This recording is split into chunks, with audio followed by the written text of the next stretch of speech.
नमस्कार दोस्तों, मैं मनोज मुसाफिर साहू आपके सामने फिर से हाजिर हूँ। आज मैं बात करूँगा एक कथावाचक साहब है उनके बारे में। कथावाचक साहब के बारे में तो जानते ही हैं। कुछ कथावाचक लोग भागवत गीता का पाठ कहते हैं, कुछ रामायण का पाठ कहते हैं, कुछ गीता की बात कहते हैं। अलग अलग तरीके से वो लोग अपनी प्रस्तुति करते हैं और बात करने के अंदाज से तमाम अनुयायियों को वो जोड़ लेते हैं। तमाम बड़े बड़े नाम हैं, मैं नाम सबका लेना नहीं चाहता। और वे सभी लोग जब कभी बात होती है जातिगत की, जातीय स्वाभिमान की, तो उस समय हिंदू धर्म को छोड़कर वो जाति की बात करने लगते हैं। वो उस समय उनके अंदर का जो जाति है, जो वास्तविकता है, वो बाहर निकल जाती है और ये लोग गुमराह करते हैं। और गुमराह आप जानते ही हैं, जब हमारी आबादी का मतलब बहुजन की आबादी, बहुजन का मतलब कि पिछड़ा, अति पिछड़ा, अनुसूचित जाति, अनुसूचित जनजाति की आबादी 85% है। तो आप सोचिए कि जब कोई कथावाचक जब धर्म की बात के नाम पे वो आडंबर पाखंड फैलाता है और सामने 1000 की भीड़ हो, तो 1000 की भीड़ में स्वाभाविक बात है 850 लोग हमारे लोग होंगे।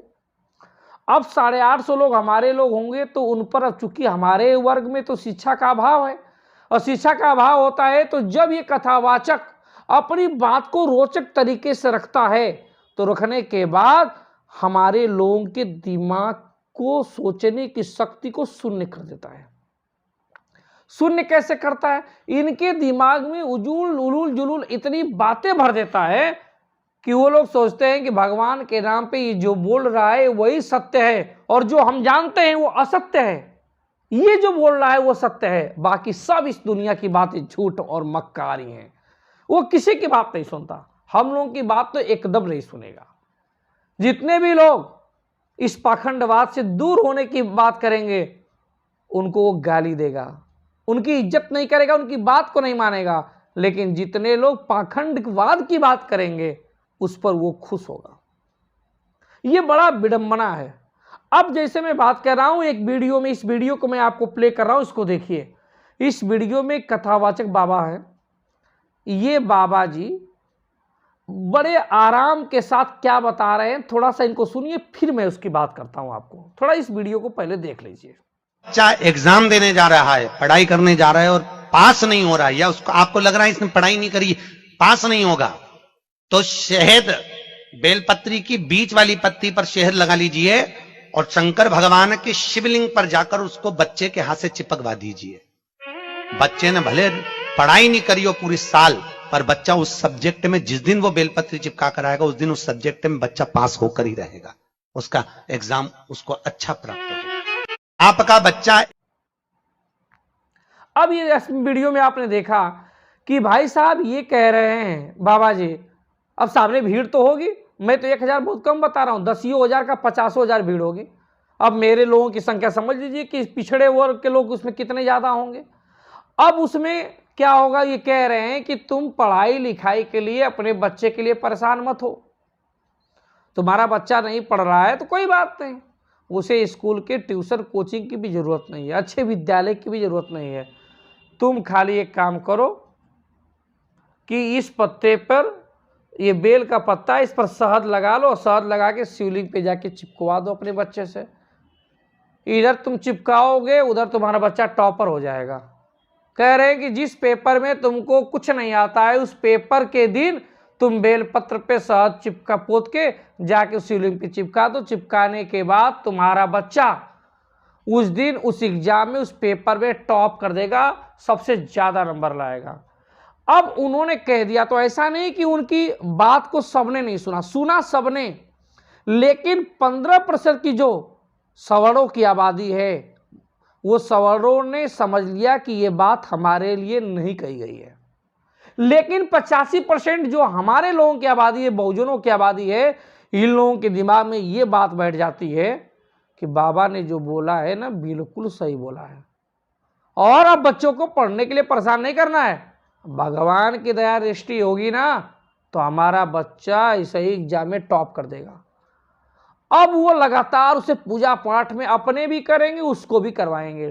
वो बेलपत्र एगो 5-5 को बेलपत्र जाके वहीं चिपकवाएंगे और सोचेंगे किसी तरह से वो टॉप कर दे।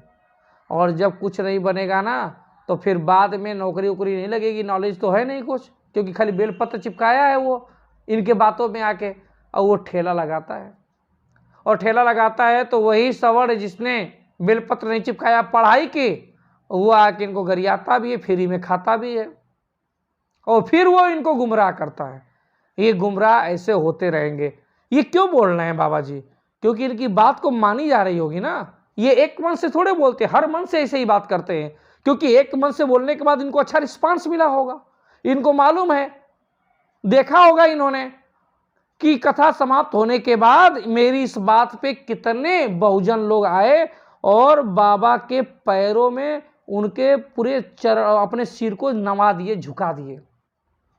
जब वो उनको इज्जत इतना देने लगे, सब कुछ समझे कि मैं जो कुछ भी हूं बस इन्हीं बाबा के वजह से हूं। यही बाबा हैं जो भगवान से डायरेक्ट बात करके मेरा दुख दूर दर करते हैं। होता है ना कि जब छोटे बच्चे होते हैं, हम लोग बहुत छोटे छोटे थे तो वीडियो चलता था ना, वो जैसे फिल्म विल्म चलते थे, तो फिल्म में जब हीरो मारता था ना, हीरो या हीरो के किसी घर में कुछ विलेन कोई आक्रमण करता था, किसी को अत्याचार अनाचार करता था, तो हम लोग सही मान बैठते थे और सही मान के हम लोग खूब रोते रहते थे। और जब वही हीरो बाद में विलन को मारता था तो खूब चिल्लाते थे, बहुत बढ़िया बहुत बढ़िया, और मार, बड़ा मजा आता था, क्योंकि हम लोग उस छोटेपन में फिल्म की बात को सही मान लेते थे। बस आज कुछ ऐसा ही है कि ये पर्दे के जो कथावाचक लोग हैं हीरो हो गए। अब इनकी बात को हम सभी मंद बुद्धि टाइप के लोग इनकी बात को सही मान लेते हैं, और सही मानने के बाद इनके ही बातों को फॉलो करने लगते हैं, और अपने पूरे वर्ग, अपने परिवार, अपने खानदान को तब तक नेस्तनाबूद नहीं कर देते, शिक्षा से वंचित नहीं कर देते, पाखंडवाद की जाल में नहीं फंस जाते, तब तक कि सब कुछ हमारा लूट ना जाए। तो मैं आपसे निवेदन कर रहा हूं कि इस प्रकार के पाखंड में ना फंसें। अपने बच्चों के लिए सिर्फ पढ़ाई की व्यवस्था करें, सिर्फ उसको पढ़ाएं।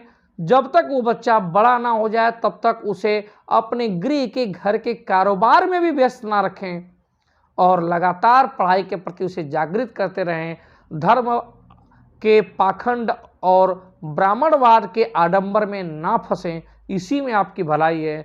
अगर आप ये बात समझेंगे तो आपका परिवार उन्नति के रास्ते पे होगा, नहीं समझेंगे तो बर्बाद होते रहिए, ऐसे ही होते रहेंगे। और इनको खूब खिलाते पिलाते रहिए, पैसा भी देते रहिए। इनके बच्चे विदेशों में पढ़ेंगे और आपके बच्चे वही बेलपत्र चिपकाएंगे, कहाँ पर? शिवलिंग पे, और चिपका के पूरा IIT को टॉप कर लेंगे, जैसा आप सोचते हैं।